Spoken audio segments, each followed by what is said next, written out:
No, I haven't, but I seen it in the grocery. Oh, nice. I did. So here we have it. Very solid within itself. And as we start to slice it, it's still very fibrous, but the inside is the base of chocolate. So as you can see, Wow. it is like a corn on the cob It sure looks like. or a grapevine, but smell it. It has a very like floral, Yes, yeah, nice. not chocolatey whatsoever, but very floral. Oh, God bless. The power came on. And the pile had went off. Yeah, see, it had gone off because it just happens here. Great. Casually. But see, each and every cocoa bean, we can plant a tree with this. So you can plant 15 to 60 trees with one cacao fruit. Wow. And if you'd like, we can actually try it. And it's very delicious. It's very savory. It's sweet. It's not bitter whatsoever unless you chew it. So it's like grapefruit. You know, unless you, the inside of the grapefruit fruit, but the skin of the grapefruit can sometimes be a So little how too do, bitter. like, if you don't, then what you just suck on it and just lick it or something? Yes. I know that So- sounds weird, but. No, even within itself, it's like a candy. You know, you savor it, you taste it, and if you see, you can just scoop it out like that. Okay. See?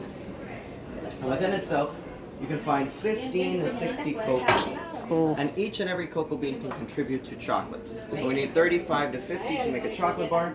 And it would be good to think of these as like the peanut to our peanut butter or the hazelnut to our Nutella. So it's the Cool. base of our chocolate. And these are eventually going to turn into these that we see right over on this side. So these would be placed in a wooden box for 5 days and they ferment. And when you Okay. ferment something, it basically means that you are turning it into alcohol. But it takes around 3 weeks in order for it to turn into alcohol. But we only do it for 5 days. So instead of turning it into alcohol, it just really brings out the flavor within. So we're going to dry them out in direct sunlight and then roast them.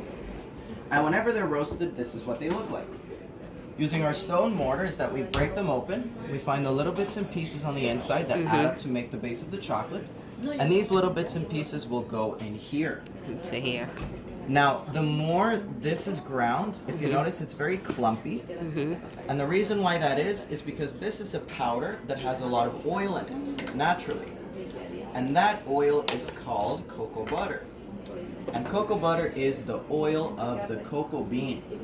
So if you look outside, right outside, we can actually see coconuts. Which out of coconuts, not only can we get water, sorry. we can get ground coconut, we can get milk, we can get oil. So the oil On that that we can on the get- tree right there that you Yes. were saying outside? Yeah, so this tree right over here, Okay. it's a lot of coconuts. And we can essentially add coconuts to chocolate and it's going to be very delicious. So if you'd like, you can actually spin. What is the yeah. Okay. Now, the more that it's ground, the more that you'll notice that it's actually very paste-like. Oh, I see.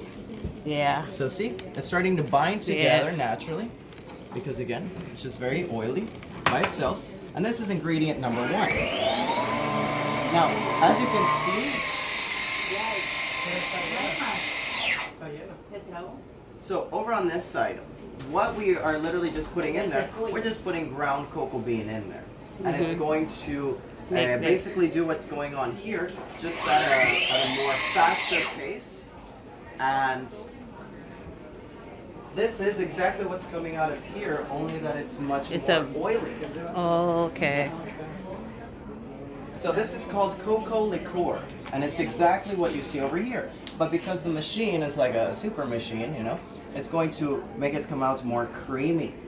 But if we were to put this in that and grind it for an hour, it's actually going to get the exact same results without even needing to add anything. And we're going to show you that just by doing so. Put this over here. And the ground cocoa bean that we just had ground, we'll put it over here.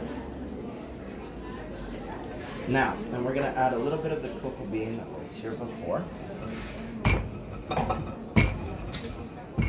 Now the friction is going to start melting the oil on the inside because as you can see the oil is very solid. So you have to melt it from the inside in order for it to come out.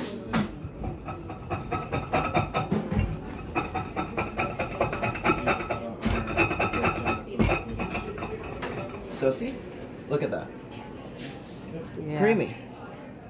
So imagine doing that like that. Look at that. That's super creamy within itself because the machine is just like, you know, no added oils. We're just adding the ground cocoa bean as it is. So it goes to show sometimes there could be 10